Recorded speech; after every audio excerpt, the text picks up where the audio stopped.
The Gentle Art of Tramping, Chapter 23, Maps. Civilization is short of maps. It is not familiar with its own ground plan. This is due, no doubt, to the common handicap of commercialism. Maps ought to be free for all. When you ask a man the way, you do not expect him to charge you for it.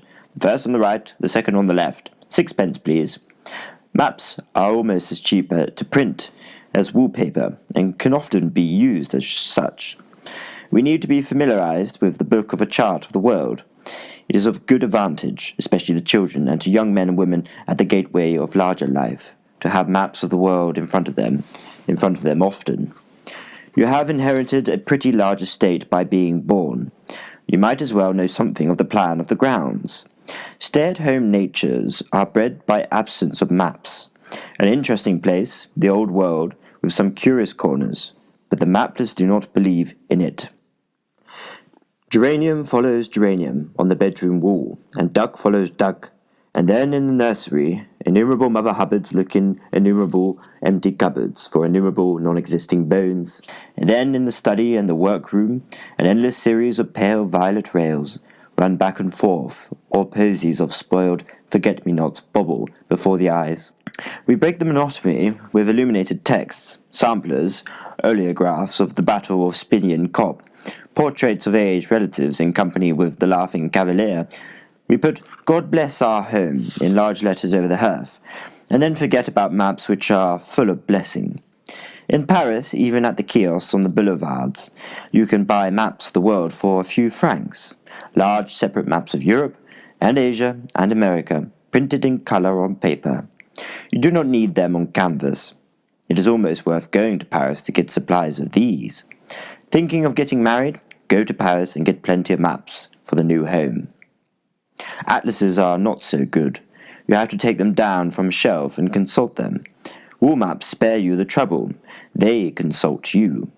Atlases are to be consciously studied. Wall maps are busy studying you, whilst you are thinking of other things. You are reading the Arabian Nights, but Arabia is reading you. You are turning over the pages of a picture book with a child. Siam is looking over your shoulder at the elephants. You are cooking a curry. India has marked you. As you lie in bed, you see that Czechoslovakia is lying in bed, too, with her toes in the Carpathians. Atlases have a serious defect, in that they split up the world as a butcher does a sheep, and the joints are hanging in absurd series on hooks. Separate maps of countries and bits of countries, as for example Northwest Germany, are not so instructive as large composite maps. It is better to look at Europe as a whole than at Europe in detail. Nevertheless, a tiny book page map of the world, or Europe, or America, or Asia, is of very little value. There is no merit in the miniature map. The bigger the map, the better, up to a point. It should not be so large that one needs a ladder to examine Greenland. The atlas and the pocket map and the revolving sphere are the auxiliaries of the wall map, very useful in their place if the first has been provided. When the inspiration for wandering and tramping has come, we realize what a boon maps are. We come to love them as inseparable companions. You put local maps of countries and towns and countrysides in your pocket, and large folded maps of the continent in your knapsack. You unfold them in the desert. You lie on them, you crawl about with a magnifying glass, examining their small print and the lost names of villages in smudged mountain ranges. You learn by the scale what the length of your thumb or little finger means in kilometers and miles.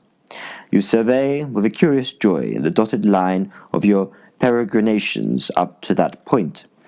Have you seen enough of the world?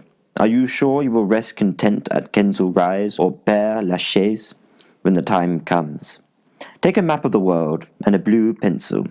Go back in memory over the whole of your life. Start the pencil at your birthplace, and begin to draw the line of your goings to and fro upon the world. How you will rejoice in yourself if you can conduct that blue pencil chart across a great ocean, across Atlantic or Pacific. The longer and more bulging and loopy the line, the more you will feel you have lived. In the latter years of your life you will be able to say, I was born into the world, and I have seen something of it. Of course, maps have another function besides that of firing your imagination, and it would be neglectful to omit a further serious consideration. They are for helping you to find your way. How to read maps in detail is a matter of some study, as there is much more information hidden in a good scientific map of a country than at first meets the eye. When tramping across forest and mountain, it is as well to carry with one sections of the government survey, by the aid of which one can often locate oneself when otherwise hopelessly lost. You know also where you must make for provisions, and whether you are approaching a marshy region which cannot be traversed on foot, where the fordings and ferries and bridges of a river or stream are to be found, where a forest ends, where open country is resumed. One inevitably spends hours of some days with one's sectional map, trying to make out what point has been reached, verifying detail and verifying again. This sort of map ought to be stoutly mounted, as it comes in for much use and is entirely in a different category from the large composite maps suitable for home or for folding within large inner pocket of the knapsack. You fund them so much because inevitably you come upon error, even in the best survey. It is highly difficult to digest square miles and square inches. Every map has an element of artistic impressionism, and has to be studied somewhat intuitively.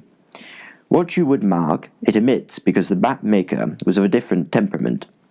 For that you have to allow, and not lose your patience and tear up your guide.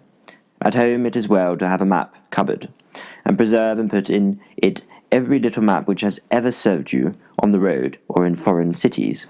You may help others with your old maps upon occasion, and you may help yourself when thinking of returning at some time upon an old track.